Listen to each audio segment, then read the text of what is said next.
ప్రభు నామానికే మహిమ కలుగును గాక. కూడి వచ్చిన మీ అందరికీ, కర్మల ఆత్మీయ సహవాస సంఘ విశ్వాసులందరికీ మన ప్రభువును ఆయన ప్రియ కుమారుడునైన యేసుక్రీస్తు వారి శ్రేష్టమైన నామలో శుభములు మరియు అందరికీ వందనాలండి. ఇర్మియా గ్రంథం 48వ అధ్యాయాన్ని మనం ధ్యానం చేసుకుంటున్నాం. ఇర్మియా గ్రంథం 48వ అధ్యాయం. ఇందులో ముఖ్యాంశం ఏంటంటే మోయాబుకు శిక్ష మరియు విడుదల. మోయాబుకు శిక్ష మరియు విడుదల. ఇందులో భాగంగానే 11 వచనాలు మనం ధ్యానం చేసుకున్నాం. 12వ వచనాన్ని చదువుతాను. యెహోవా ఎలాగూ సెలవిచ్చుచున్నాడు, రాగల దినములలో నేను దాని యొద్దకు కుమ్మరించి వారిని పంపెదను. వారు దాన్ని కుమ్మరించి దాని పాత్రలను వెలితి చేసి వారి జాడిలను పగలగొట్టెదరు. రాగల దినములలో నేను దాని యొద్దకు శిక్ష కుమ్మరించి వారిని పంపెదను. దేవుడు వారి విరోధులను వారి మీదకి పంపుతున్నాడు. దేవుడు ప్రేమ గలవాడు, అదే సమయంలో న్యాయవంతుడు. ప్రేమ గలవాడు మరియు న్యాయవంతుడు. దేవుడు ప్రేమిస్తాడు, అదే సమయంలో న్యాయాన్ని బట్టి కూడా శిక్ష విధిస్తాడు. ఒక్క ప్రేమను మాత్రమే కాదు, ఆయన న్యాయాన్ని కూడా మనం అంగీకరించాల్సిందే. అందుకే రోమాపత్రికలో చదువుతాం మనం 8వ అధ్యాయం 28వ వచనంలో చూస్తే, దేవుణ్ణి ప్రేమించే వారికి అనగా ఆయన సంకల్పము చొప్పున పిలువబడిన వారికి మేలు కలుగుటకై సమస్తమును సమకూడి జరుగుచున్నవి అని ఎరుగుదుము అంటాడు. కాబట్టి మేలు కలుగుటకై సమస్తము సమకూడి జరుగుతాయి. హెబ్రీ పత్రికలో మనం చదువుతాం 12వ అధ్యాయంలో. హెబ్రీ పత్రిక 12వ అధ్యాయం 10వ వచనం. వారు కొన్ని దినముల మట్టుకు తమకిష్టం వచ్చినట్టు మనలను శిక్షించిరి గాని మనము తన పరిశుద్ధతలో పాలు పొందవలెనని మన మేలు కొరకే ఆయన శిక్షించుచున్నాడు. 5-6 వచనాలు చదివితే, మరియు నా కుమారుడా, ప్రభు చేయు శిక్షను తృణీకరించుకుము. ఆయన నిన్ను గద్దించినప్పుడు విసుగకుము.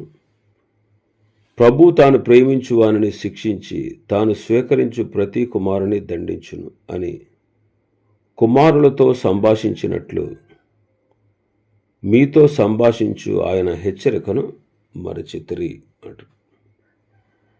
ప్రభు తాను ప్రేమించు వారిని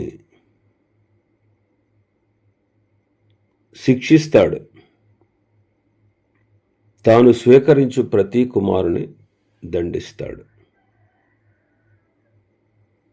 ఆయన కుమారులతో సంభాషించినట్టు మనతో సంభాషిస్తూ మనల్ని హెచ్చరిస్తున్నాడు. ఇప్పుడు మోయాబు విరోధులు మోయాబును శిక్షించి వారి జాడిలను పగలగొడతారు. నిజానికి అది దేవుని శిక్ష. అది మోయాబు యొక్క మేలు కొరకే దేవుడు పంపించిన శిక్ష. మరి మనకు కూడా అవసరమే శిక్ష అనేది. పౌలు గారు అంటాడు ఫిలిప్పీ సంఘానికి రాస్తూ, క్రీస్తునందు విశ్వాసం ఉంచడం మాత్రమే కాక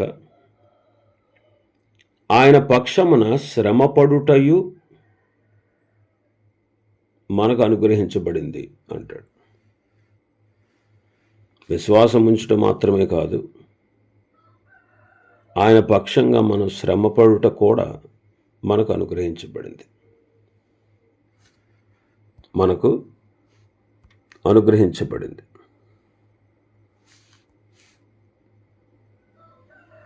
యోబు గ్రంథం 23వ అధ్యాయం 10వ వచనం. నేను నడుచు మార్గము ఆయనకు తెలియను, ఆయన నన్ను శోధించిన తరువాత నేను సువర్ణము వలె కనబడుదును. ఆయన నన్ను శోధించిన తర్వాత సువర్ణములాగా కనబడతాను. కాబట్టి ప్రభు యొక్క శిక్ష అవసరం.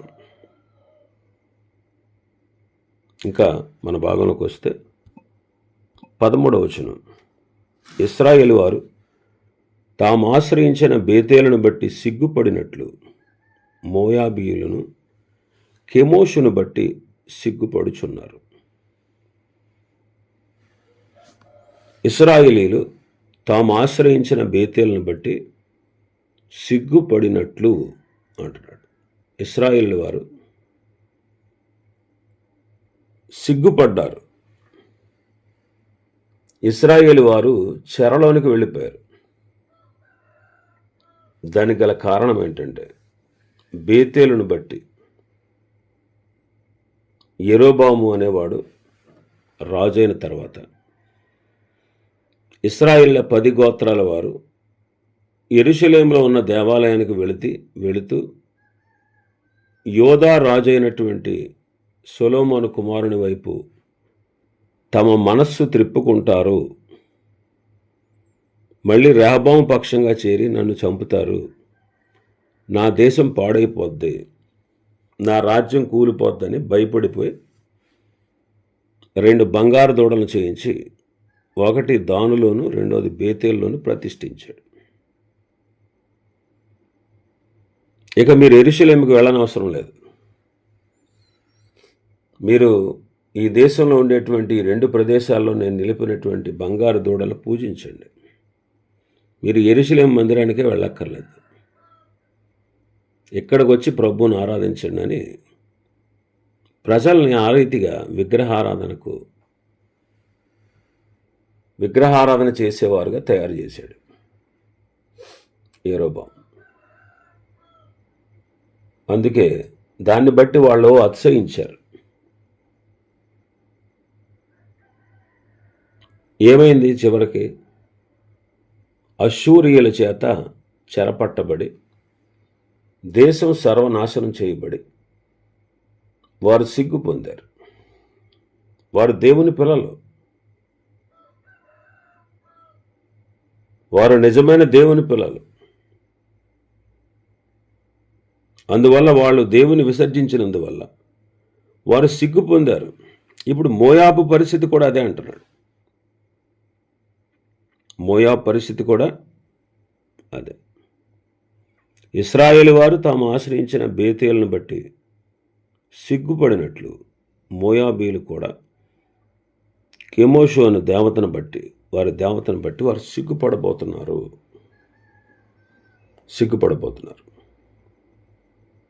మనం ఎవరి అందే అతిశయించాలి? దేవుని అందే అతిశయించాలి. అతిశయించువాడు ప్రభువునందే అతిశయించవలను అని రాయబడినది నెరవేరినట్లు అంటాడు. మనం అతిశయించవలసి వస్తే మనం ప్రభువును బట్టి అతిశయించాలి. ప్రభు తర్వాతే ఎవరైనా. మనకు ఎలాంటి అతిశయమైనా ప్రభు తర్వాతే. అతిశయించువాడు కేవలం ప్రభువును బట్టి అతిశయించాలి. ఆయన చూసుకునే మనం గర్వించాలి, అతిశయించాలి. ఆయన ఉన్నాడు, నాకు అదే చాలు అనుకోవాలి. ఆయన ఉంటే చాలు. ఏమి ఉన్నా, ఏది ఉన్నా లేకున్నా, ఎవరున్నా లేకున్నా ఆయన ఉంటే చాలు. కాబట్టి మనం ఆయన ఏందే అతిశయించాలి. మనం మనుషుల యందు అతిశయించకూడదు.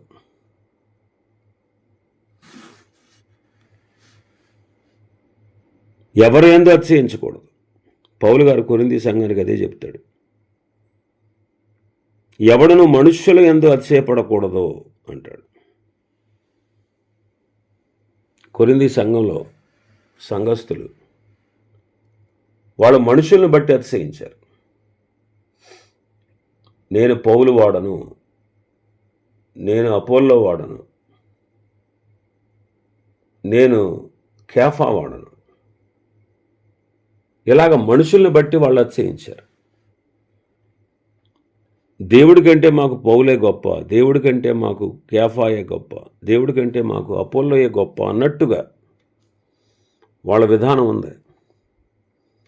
అందుకే పౌలు గారు వారిని సరిచేస్తూ అన్నాడు, మీరు మనుషుల్ని బట్టి అతిశయించకూడదు. పౌలైనా, అపోల్లో అయినా, కేఫా అయినా ఎవరు వీళ్ళంతా? వీళ్ళందరూ క్రీస్తు వారు, క్రీస్తు దేవునివాడు. కాబట్టి అతిశయించవలసి వస్తే మనం ప్రభు యందే అతిశయించాలి. ఈనాడు చాలామంది సేవకుల యందు, సంఘాల యందు, స్థలాల యందు, మందిరాల యందు అతిశయపడుతున్నారు. వాళ్ళు చేస్తున్న అద్భుతాల గురించి అతిశయంగా చెప్తారు. వాళ్ళ ద్వారా దేవుడు జరిగిస్తున్నాడనేటువంటి ఆ కామన్ సెన్స్ వాళ్ళకు ఉండదు. వాళ్ళే ఏదో చేస్తున్నట్టుగా బిల్డప్ ఇస్తారు. ప్రదేశాలను బట్టి అతిశయిస్తూ ఉంటారు. వాళ్ళు కట్టినటువంటి మందిరాలను బట్టి అతిశయిస్తూ ఉంటారు. వారి సేవకులను బట్టి అతిశయిస్తూ ఉంటారు. అతిశయించవలసింది ఎవరిని బట్టి? మనం క్రీస్తుని బట్టి అతిశయించాలి. క్రీస్తేనండి కేంద్రం, ఆయనే ముఖ్యుడు. ఆయన కంటే ఎవరు ఎక్కువ కాదు. ఆయనే ప్రథముడు. ఆయనకే మనం ప్రథమ స్థానాన్ని ఇవ్వాలి. ఆయనకే మనం ప్రథమ స్థానాన్ని ఇవ్వాలి. అంతే. అతిశయించువాడు ప్రభు యందే అతిశయించాలి. మరి వేరొకరిని బట్టి మనం అతిశయిస్తే ఏమవుద్ది? సిగ్గే కలుగుద్ది. మనం అదే చదువుతున్నాం. ఇశ్రాయేలు వారు సిగ్గుపడ్డారు, ఇప్పుడు మోయాబీ వారు కూడా సిగ్గుపడతారు. మరి ఆయన నామాన్ని, ఆయన మహిమను మనం ఎవరికి ఇవ్వకూడదు. నా మహిమను నేను ఎవరికి ఇచ్చివాడును కాను అంటాడు ప్రభు.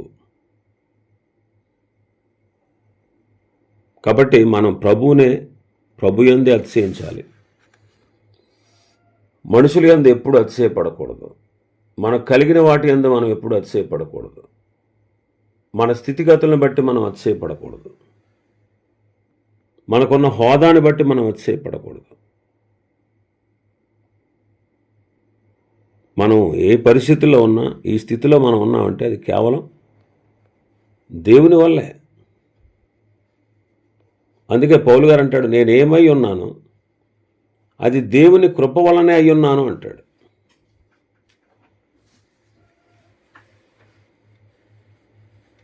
నేనేమై ఉన్నానో అది దేవుని కృప వలనే అయి ఉన్నాను. కాబట్టి మనం ప్రభు యందే అతిశయిస్తే మనం సంతోషంగా ఉంటాం.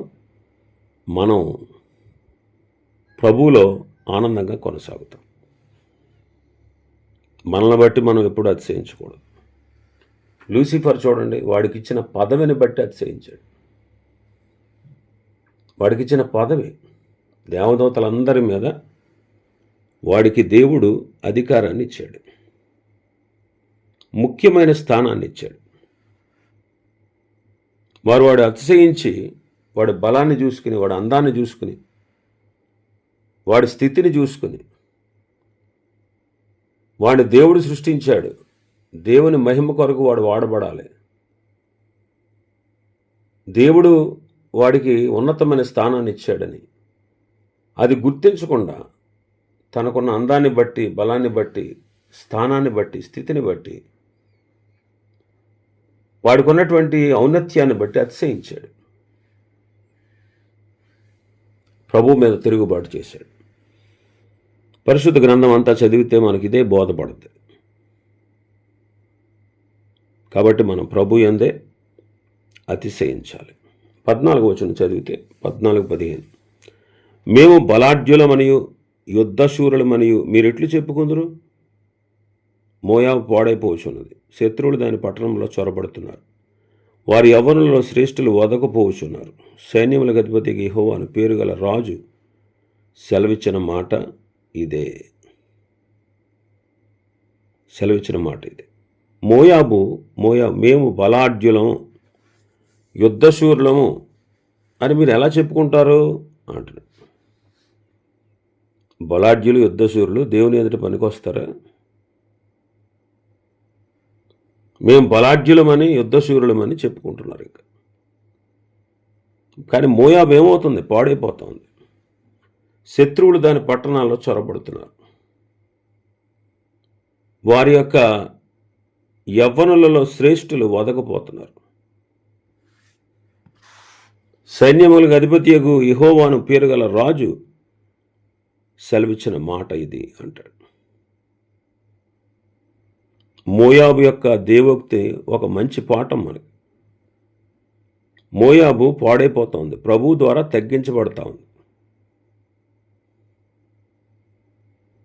అది పాడైపోతుంది, శత్రువులు దానిలో చొరబడుతున్నారు. ఇక్కడ ఒక పాఠం మనం నేర్చుకోవచ్చు. అది ప్రభు ద్వారా తగ్గించబడతా ఉంది. ప్రభు చెప్పిన మాట కూడా అదే కదా, తన్ను తాను హెచ్చించుకునేవాడు తగ్గించబడును, తన్ను తాను తగ్గించుకునేవాడు హెచ్చింపబడును అని మనం చదువుతాం. ఆయన కపెర్నహూమ గురించి మాట్లాడుతూ, కపెర్నహూమ ఆకాశం మట్టుకు హెచ్చింపబడేదవా, పాతాళం వరకు దిగిపోయేదు. కాబట్టి హెచ్చించుకునేవాడు తగ్గించబడతాడు. సాతానుడు ఆకాశం మట్టుకు హెచ్చింపబడి పాతాళం వరకు దిగిపోయాడు. యెషయా గ్రంథం 14వ అధ్యాయంలో మనం అదే మాట చదువుతాం. 12వ వచనం నుంచి, తేజో నక్షత్రమా, వేకువ చుక్క, నీవెట్లు ఆకాశం నుండి పడితివి? జనములను పడగొట్టిన నీవు నేలమట్టు వరకు ఎట్లు నరకబడితివి? నేను ఆకాశములకు ఎక్కిపోయేదను, దేవుని నక్షత్రములకు పైగా నా సింహాసనమును హెచ్చింతును, ఉత్తర దిక్కున నా సభాపర్వతం మీద కూర్చుందును, మేఘమండలం మీదకి ఎక్కుదును, మహోన్నతునితో సమానుడిగా చేసుకుందును అని నీవు మనసులో అనుకుంటేవు కదా. నీవు పాతాళమునకు, నరకములో ఒక మూలకు త్రోయబడితివే. నిన్ను చూచువారు నిన్ను నిదానించి చూచు ఇట్లు తలపోయిస్తారు. భూమిని కంపింపజేసి రాజ్యాలను వణికించిన వాడు ఎతడైనా? లోకాన్ని అడవిగా చేసి దాని పట్టణాలను పాడు చేసిన వాడు ఎతడైనా? తాను చెరపట్టిన వారిని తన నివాస స్థలంలోకి పోనీయని వాడు ఎతడైనా?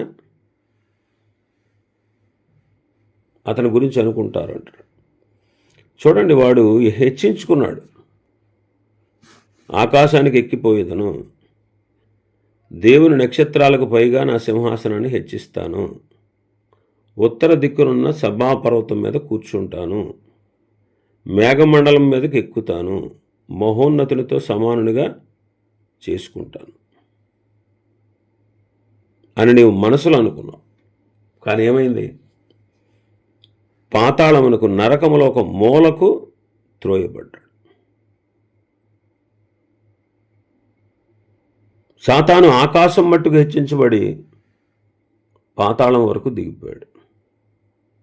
ప్రభువైన యేసుక్రీస్తు వారు పాతాళం వరకు తగ్గించుకొని పరలోకంలో ప్రవేశించి అన్ని నామముల కంటే ఉన్నతమైన నామాన్ని ఆయన పొందాడు.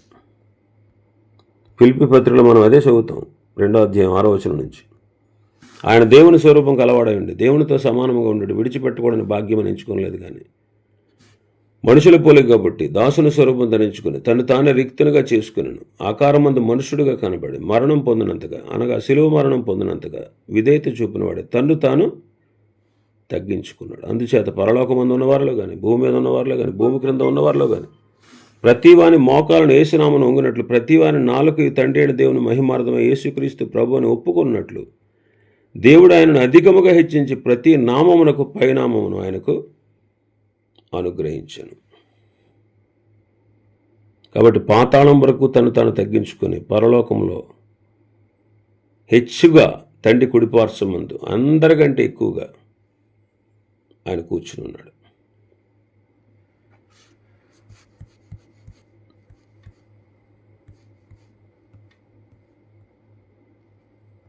ఆయన తన బలాతిశయము చేత క్రీస్తును మృతుల్లో నుండి లేపి సమస్తమైన ఆధిపత్యం కంటే, అధికారం కంటే, శక్తి కంటే, ప్రభుత్వం కంటే, ఈ యుగమందు మాత్రమే కాదు, రాబో యుగమందు పేరు పొందిన ప్రతి నామం కంటే ఎంతో హెచ్చుగా హెచ్చించి పరలోకమందు ఆయన తన కుడిపార్శ్వమున క్రీస్తును కూర్చొని పెట్టుకున్నారు. ఎఫెసీ పత్రిక 1వ అధ్యాయం 20-21 వచనాల్లో చదువుతాం. కాబట్టి మన పరిస్థితి ఏంటి, అది మనం గుర్తించాలి. ఇక్కడ ఒక మంచి పాఠం, మోయాబు హెచ్చించుకుంది, తను తాను